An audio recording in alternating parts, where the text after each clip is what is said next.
World cup শুরু হবার আগে কিছু লোক বলেছিল মেসি ইজ ফিনিশ, মেসি কিছু করতে পারবে না।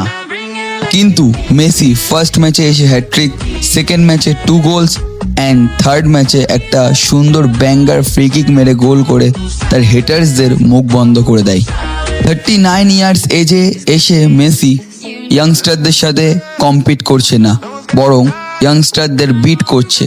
লাগাতার 6টি বিশ্বকাপ খেলে 5টি বিশ্বকাপে গোল করা সেরা প্লেয়ারদের তালিকায় আছেন লিওনেল মেসি। আর শুধু এই নয়, ওয়ার্ল্ড কাপ হিস্ট্রিতে ফার্স্ট টাইম সকলের রেকর্ড ব্রেক করে লিওনেল মেসি 19টি গোল করে 1 নম্বর তালিকায় আছেন। গ্রুপ স্টেজে 3টে ম্যাচের মধ্যে 3টিই জিতেছেন আর্জেন্টিনা, আর 3টে ম্যাচই জেতানোর পিছনে হাত আছেন লিওনেল আন্দ্রেস মেসির। এবার নকআউটেও এন্ট্রি হয়ে গেছে আর্জেন্টিনা। মেসি যে ফর্মে আছে, মেসি ভক্ত এবং সারা বিশ্বের ফুটবল ফ্যান্সদের জন্য একটা আলাদা রকমের এক্সাইটমেন্ট, কেননা সামনে তাদের জন্য কি আসতে চলেছে তারা নিজেরাও জানে না।